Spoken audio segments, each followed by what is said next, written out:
Hi, my name is Barnaby Dye. I'm a researcher at the Future Dams project at the University of Manchester.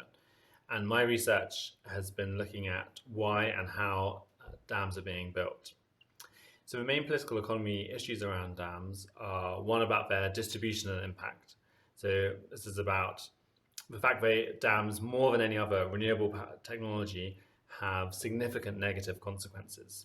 This can be for those who are directly displaced by a project, or the impacts that occur downstream.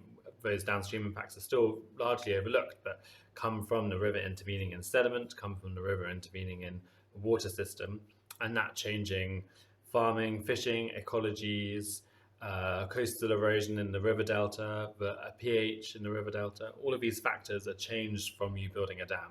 So they have very large impacts that are very significant and have often been overlooked. And they've also tended to be concentrated among those who are more marginalized in society. And this has created a lot of controversy around dams. Um, whilst the benefits have tended to go to richer farmers or to urban cities.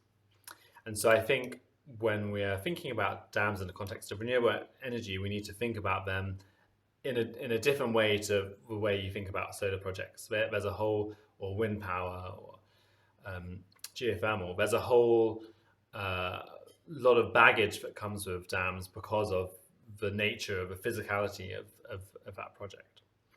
But they also, perhaps more than other renewable projects, get attached as symbols, or sort of placed as symbols for development and modernity. There's, again, a long history here of seeing dams as symbols for man conquering nature, as the embodiment of sort of progressive transformation. And so, again, I think that's an important thing to understand, that they, more than other technologies, have that association.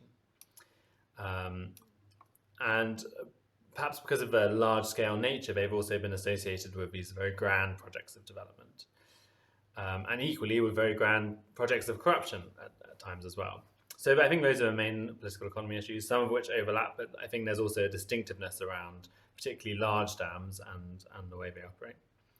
And so I think the sort of research questions, impacts going forward, are partly about, well, what is the cumulative impact of many small hydropower dams? If we accept that a small hydropower dam will by itself have much less of these large impacts, does building a lot of them over the same space add up to the same amount of negative impact, whether that's ecological or about society? And I think there is evidence that maybe they do.